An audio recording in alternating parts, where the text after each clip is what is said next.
आप तो खामोशी नहीं हो रहे।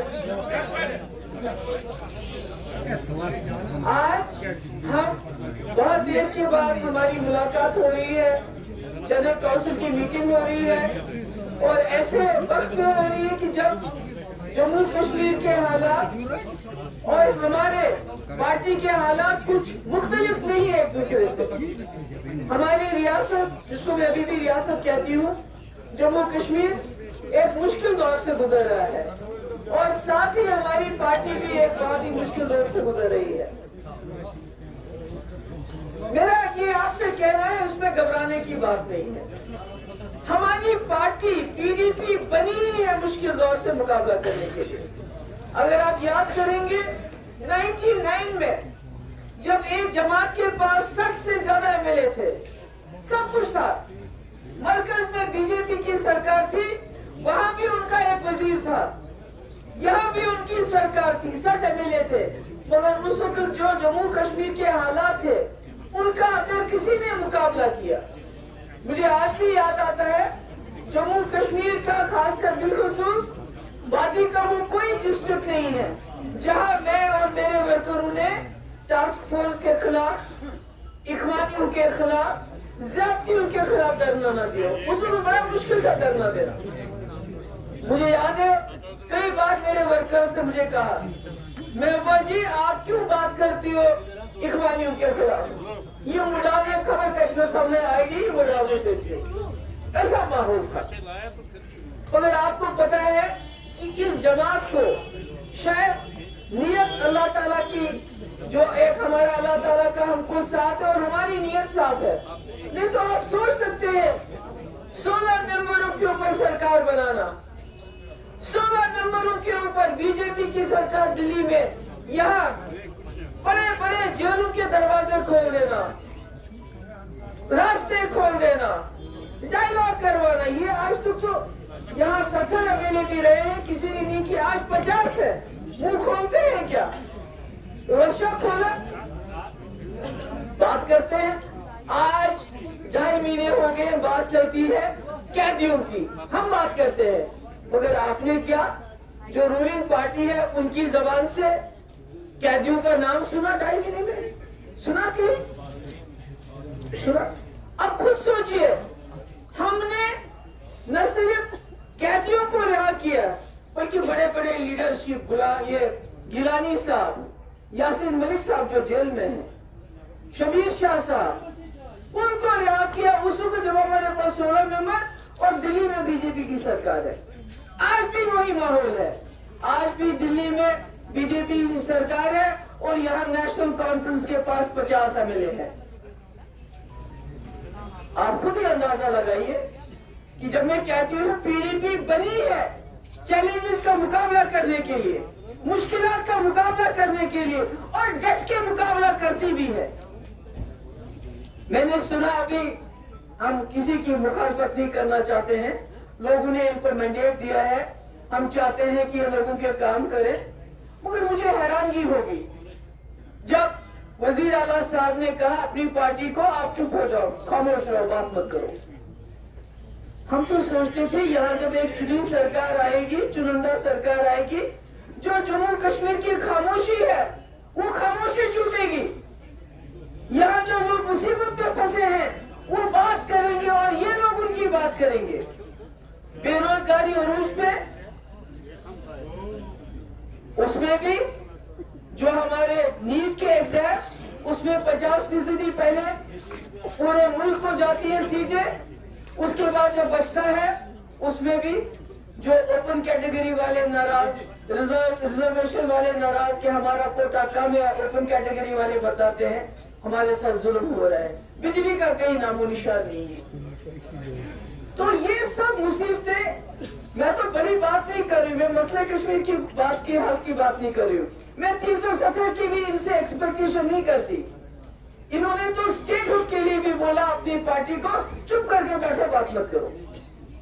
तो ऐसे में कौन बात करेगा? ऐसे में फिर आपके कंधों पे ये जिम्मेवारी आती है। मुझे मालूम है आप लोग शायद अपनी जगह मलाल है आप लोगों को कि लोगों ने हमें वोट नहीं दिया, हम क्यों बात करें। नहीं, पीडीपी बनी ही है जम्मू कश्मीर के लोगों की दिल की आवाज बनने के लिए, दिल की बात करने के लिए।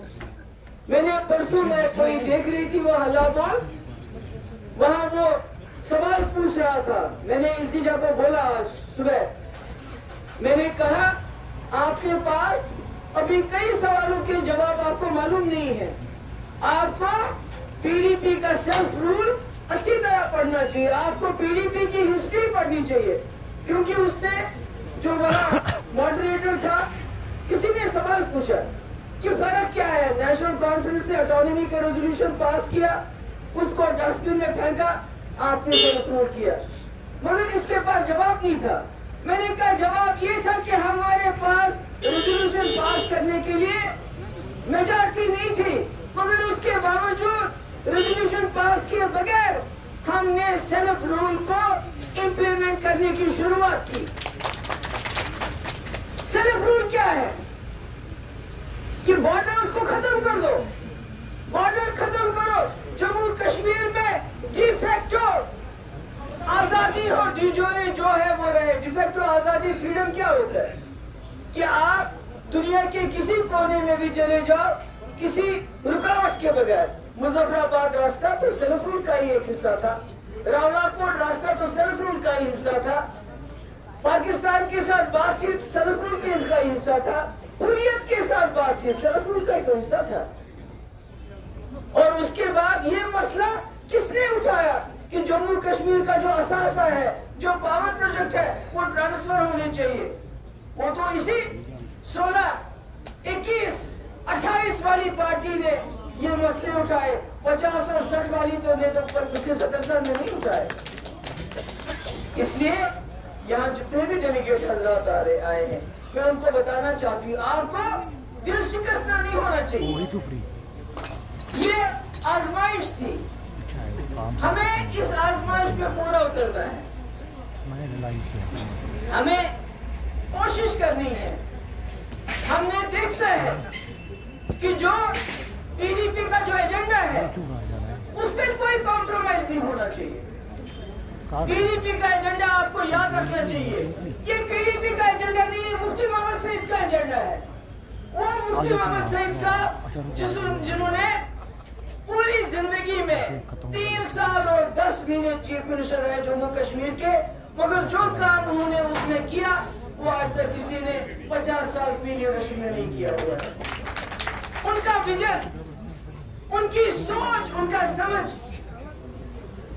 जब मैंने 2014-15 में मुफ्ती साहब से कहा, जब हमारी बीजेपी के साथ बात, पहले तो बीजेपी के पास हम नहीं गए, बीजेपी हमारे दरवाजे पे आई और किसी मामूली आदमी को नहीं भेजा, जनरल सेक्रेटरी को भेजा, हम नहीं गए।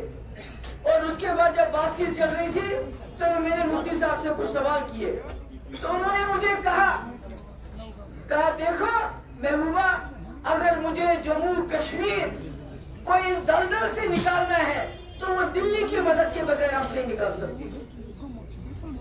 उन्होंने कहा अगर जम्मू कश्मीर को इकट्ठा रखना है तो आप जम्मू के मैंडेट को इग्नोर नहीं कर सकती हो। हमारे पास तो 28 ही थे, आज तो इनके पास 50 है। मेरे ख्याल में शायद ही कोई दरवाजा दिल्ली में है जहां इस वक्त की सरकार नहीं पहुंची।